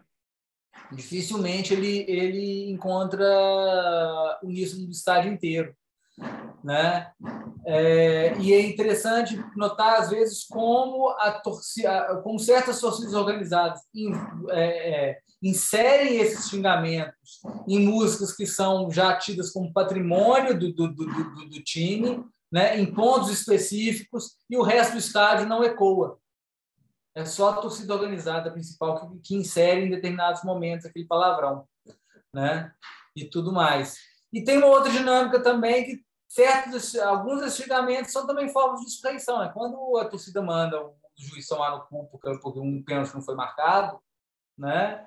É uma forma de insurreição. Assim, está lidando, sim, né, de maneira ambígua. Eu gosto de pensar que está trabalhando de maneira ambígua com esses preconceitos, com essas violências de gênero, de orientação sexual. Porque, por um lado, sim, reforça um senso comum, por outro lado, está expressando uma indignação com os termos que estão disponíveis e que estão em circulação, né?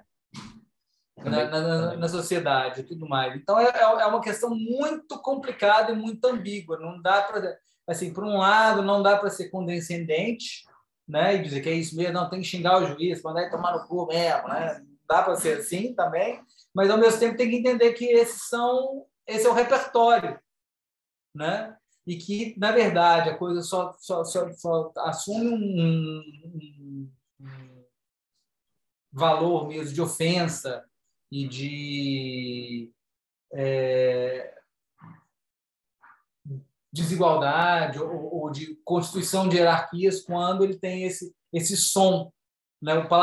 Pensar o palavrão como uma palavra-som, que ela só atinge o grau máximo de ofensividade quando ela tem quando ela soa de uma maneira muito específica, que é essa, gutural, gritado, coletivo, mas não em uníssono e tudo mais, tá? Mas eu acho que também o uso dos xingamentos como uma ferramenta, né? Um dispositivo de desestabilização do adversário, né? Do time adversário, né? Então, fico pensando nesses casos uníssonos, né? Eu acho que o caso do Grêmio, com o Santos com a Aranha lá em 2014, eu acho, foi muito simbólico. O Neymar constantemente, quando joga no leste europeu, a seleção brasileira, o brasileiro jogando no leste europeu, mais do que na Europa ocidental, né? Mais para cá. Né, de como esses xingamentos também eles servem para desestabilizar os jogadores e também cruzam a linha ao mesmo tempo, né? Então, eu concordo com você, é muito difícil de conseguir o que é do jogo, o que é um recurso do jogo, né? De confronto, e o que é a agressão pura, né?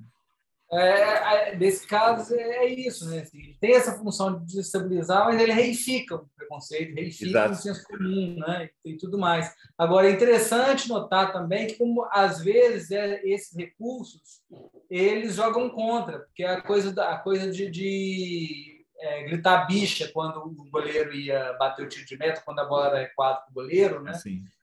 Isso era extremamente prejudicial para a própria torcida, porque a torcida, às vezes, estava lá no ritmo de música, embalando o time, e aí, quando ela parava o fluxo sonoro dela para gritar bicha porque a bola foi recuada para o goleiro, o fluxo se interrompia e a torcida não conseguia, de novo, colocar um ritmo sonoro que ia embalar o time. E aí isso desestabiliza também o próprio time, sabe? É bem enfim. Legal. O Rolando tem uma pergunta, mas faça aí, Rolando. Deixa eu fazer uma antes. E aqui acontece muito, né? E esse negócio da torcida, a violência, com o próprio jogador, cara, do time dele. Acontece muito no Curitiba, cara, não sei porquê, no Curitiba acontece, os caras morrem, o cara pisa no campo, os caras já estão xingando. Aí, já viu, o cara já tá assim, daí não joga, né? É uma desgraça. É engraçado, é autofágico, né? O negócio, né? O corneteiro, corneteiro. Não, mas a torcida, assim, a Império lá grita, os caras, meu Deus, o cara bota o pé. Pô, os caras. Dois do Palmeiras que não serviam aqui, que os caras pegaram no pé, estão lá, né, no meio-campo lá, nem sei um que jogou no Atlético aí. Pô, os caras fazendo sucesso e aqui não servia porque a torcida, né, violência o tempo inteiro. Bom, deixa eu fazer a outra pergunta aqui que eu botei ali, porque. Então, assim, você acha que assim, essa espetacularização do que eles falam do espetacularização da violência não seria um meio de provocação e difusão de esporte? Então, assim, você não acha que os clubes, às vezes, até incentivam isso para divulgar o seu clube né, e o esporte, né, aparecer mais? Eu acho que sim, né? Eu acho que os dirigentes, os clubes, aí pensando do ponto de vista dos clubes, né? Os clubes têm tem também uma relação que é de biombo, né? E tudo mais. Né? Os clubes, por um lado, sim, eles usam isso como espetáculo para chamar a atenção, mas eu acho que, sobretudo, os clubes usam a violência das torcidas, por um lado, dentro das próprias dinâmicas políticas internas ao clube. Então, é isso, né? Associação com a torcida tal para fazer a base e tal coisa e atingir a campanha do candidato X em momento de eleição presidencial, né? Para fazer com outros times também, ou até com outras torcidas, né? E, ao mesmo tempo, elas passam a ter esse problema também o que serve para outros, o pau que bate em Chico também bate em Francisco, né? Que aí, quando é com elas, né? a coisa toda fica complicada, né? Mas, de toda forma, eu retorno a isso, né? Entender a violência no futebol passa por entender quais são as motivações políticas dela. Políticas, ou melhor, entender como essa violência ela atua como meio político e quais são os interesses políticos por trás da violência também. Ou não por trás, né? Porque por trás é muito... Né? Parece que tem uma verdade aqui, quer dizer, tem uma ilusão aqui, uma verdade aqui atrás, né? Mas não. Mas motivadoras, né? Quais são os caráteres políticos que motivam a violência de torcidas organizadas? Né? E aí você vai ver, se você for buscar, tem algum tipo de disputa, seja entre dirigentes, seja entre torcida, seja entre torcida e dirigente, seja porque o dirigente parou de dar ingresso para a torcida tal para dar para a torcida Y, né? Ou qualquer coisa desse tipo, né? O fato é que, sim, a violência chama pessoas, sobretudo as pessoas que estão aí insatisfeitas, né? Meio que num estado de anomia, assim, claro, né? Nesse sentido também, né? Anomia nesse sentido de que, né? Você está sem emprego, né? Sem acesso a direitos, de repente você encontra um coletivo que te acolhe, que faz uma vaquinha para o seu filho que está doente, e aí, de repente, você vai entrando na torcida, você começa a exercer funções na torcida, a torcida, de repente, dá um trabalho, né? E tudo mais, né? Mas a violência como algo aí também que está fazendo isso girar, de alguma maneira. Legal. Gente, tem mais questões para o Pedro? Temos mais aí uns 10 minutinhos ainda para o nosso horário. Eu tenho mais uma questão, Pedro. Eu acho que eu sempre fico pensando quando você fala um pouco desse seu trabalho, e eu vou menos para a parte da violência, mas questão das sonoridades, assim. E eu acho que você sempre trabalha bastante com a ideia de que dessa disputa de poder, né, que a sonoridade é meio que o local onde se dá, né, o local onde se dá essa disputa, né, o espaço, né, do som. Mas eu fico pensando, e o que é puro barulho? É porque eu fico lembrando sempre da Vuvuzela lá em 2010, e depois se tornou popular aqui nos estádios por um período, né? Que me parece que é um barulho, às vezes parece pelo barulho, porque não é um som motivado, né? Não tem ali, tipo, quem é num Grenal ou no Atletiba, se é a torcida do Atlético ou do Curitiba tocando Vuvuzela, tanto faz, né? Porque o barulho, o efeito é o mesmo, se parece que não tem... Aí o som perde um pouco dessa intencionalidade simbólica, da disputa simbólica que você está falando. O que você acha? Não, acho ótima pergunta, e aí, na verdade, assim, inclusive, essa é um pouco essa é a questão que, na verdade, anima muito do que foi a minha pesquisa de doutorado, né? E que eu até passei um pouco naquele... Sem cobrança, tá, Marcos? Mas eu falo um pouco disso daquele capítulo que eu te mandei, que você não me retornou, mas, enfim, passa um pouco por isso, né? Sem puxado de orelhas, tá, gente? Sem nada disso. É normal isso acontece. Mas é que passa um pouco por isso, né? Assim, né? E tem a ver com a própria metodologia, né? Porque, como eu falei, eu entrava dentro do estádio com 3 gravadores em lugares diferentes do estádio. Depois eu pegava essas gravações e sincronizava elas entre si com a narração do jogo no rádio ou na TV, para ver os momentos em que a torcida estava em uníssono, produzindo, todo mundo cantando mesmo, produzindo o mesmo som, ou em balbúrdia, produzindo sons diferentes. E o que acontecia no jogo para produzir esse uníssono, ou o que esse uníssono produzia na partida. Então, é uma interação entre torcida e uma relação de comunicação entre torcida e jogo, né? E isso constituindo o espetáculo, o futebol como espetáculo, o futebol como evento, né? Então, né, tem uma questão aí de que o som, de certa forma, ele produz uma base sensorial, afetiva, temporal sobre a qual o jogo se articula, né? Então, aí é muito uma ideia do som como ambiência também, o som produzindo uma ambiência propícia para o jogo e que vai catalisar, que vai criar condições sensoriais, digamos assim, condições sensoriais, temporais, para que os jogadores em campo façam aquilo que eles treinaram ou que atrapalhe, né, que os jogadores adversários em campo consigam realizar o plano de jogo que foi treinado anteriormente. Então, esse som da vuvuzela, né, o próprio fluxo de músicas, o encadeamento de músicas, essa dinâmica, tem música, tem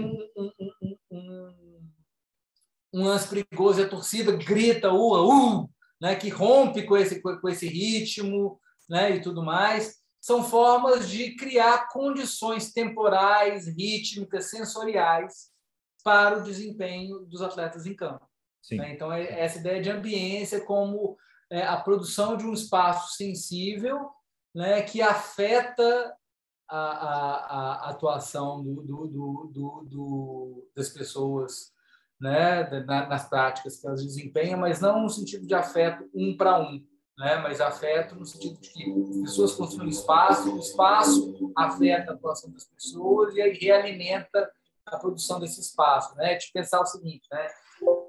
Às vezes eu penso assim, pensar em questão de afeto, por exemplo, no boate, é pensar como que o DJ coloca uma música, faz uma pessoa dançar e a dança dessa pessoa realimenta a performance do DJ, né? Pensar em termos de ambiência, pensar como que a música que o DJ coloca, né, produz um ambiente que propicia que todo mundo que está ali entre na dança, inclusive quem não estava disposto a dançar, que passa a dançar porque todo mundo estava dançando. Né? Então, o som no futebol ele vai um pouco por esse lado, assim, e ainda mais esse som aí que não tem exatamente um valor de disputa simbólica, né? Ele está entremeado da própria dinâmica das ações em campo. Essa ambiência ficou clara, né? Eu acho muito com o Covid, né? Com os estádios vazios, né? Principalmente as ligas europeias que botaram som de torcida nos jogos, etc. É como se não tivesse jogo, se não tivesse o som da torcida. Até tem uma pergunta muito boa sobre isso do Anderson. Ele pergunta para você se você notou diferença dos cânticos de um jogo com duas torcidas, especialmente quando rivais, e em relação a quando há torcida única, como nos clássicos de São Paulo. Pois a pergunta é muito boa, mas é isso. Eu fiz a pesquisa num momento, né, em que já era muito quase torcida única, porque é 10-20% dos ingressos só da outra torcida, né? E no caso de clássico, torcida única. Eu não peguei nenhum Atlético Cruzeiro meio a meio. Ia ser interessante tentar pegar isso, né? Um Atlético Cruzeiro meio a meio para ver isso. Porque nessas condições é quase torcida única, né? É isso, a torcida adversária aparece em momentos em que o time dele tem um lance de perigo, mas logo ela é ofuscada pela torcida da casa, né? Mas por um lado, os repertórios das torcidas do Brasil são mais ou menos os mesmos, né? As torcidas cantam mais ou menos as mesmas músicas, com variações de letra, né? Mas uma ou outra música que é pensada, que é diferente entre elas, né? E agora, pegando inclusive a pergunta do Cássio, né? Tem isso também, né? Cada vez mais a torcida de um time pega a torcida de outras, inclusive torcidas que estão afastadas geograficamente bastante, né? Então você tem torcidas do Grêmio, torcidas do Galo cantando músicas do Grêmio e tudo mais, né? Assim, enfim, né? Mas isso foi algo que a gente perdeu, né? Assim, essa coisa do futebol como um espaço onde você tem diversas torcidas, um espaço efetivamente de diversidade, né? A lógica da torcida única é o que domina o futebol brasileiro hoje, mesmo com presença de 10, 20% de ingressos de adversários, né? Porque os 20% não são... Raramente eles conseguem sobrepujar o som dos 80% da casa, sabe? Enfim. É isso. Gente, obrigadão, Pedro. Acho que vamos aí para considerações finais. Pedro, Rolando, muito obrigado pela participação de todos. Eu passei mais uma vez ali a lista de presença. Não esqueçam de assinar quem não assinou ainda. A gente volta, né, no dia 18 de 11 às 14, com a fala do Renan sobre esporte na sociedade das plataformas, nesse mesmo link. Todo mundo que participou, o horário, esse daí é o horário diferente, mas é por questão de agenda do Renan, mas é muito legal ter a participação de vocês e o debate foi ótimo. Enfim, queria agradecer o Pedro, ao Rolando, o Pedro pela ótima palestra, o Rolando pela parceria aí nessa mediação, e passo a palavra para vocês, que se quiserem dar um tchauzinho aí, mais algum último recado. Pedro, Rolando, sinta-se à vontade. Eu só tenho a agradecer também, Márcio, o convite, eu agradecer você, Rolando pela mediação, Marcelo também por receber, a UTP, a Tuiuti, né, por sediar esse evento importante. Muito obrigado pela oportunidade de discutir com vocês, a discussão foi ótima. Obrigado. Eu agradeço a oportunidade também, muito bom mesmo. A gente sempre está aprendendo, né? Eu falei do Bourdieu, porque assim, meu mestrado foi em Bourdieu, falei de Elias também, mas falei da teoria dos campos e tudo. Esse negócio do capital, tudo, mas faz 16 anos já, né? Então, a gente vai lembrando aos poucos. Mas... Eu tava te completando, na verdade, eu tava te acompanhando, Rolando, é isso mesmo. Então, tá, muito obrigado pela oportunidade e já fico ansioso para a próxima, né? Se você me der a honra de continuar, né? Muito obrigado. Claro, Rolando. Pedro, um prazer te conhecer. Feito, gente. Muito obrigado. Prazer, Rolando. Prazer. Até mais. Tchau.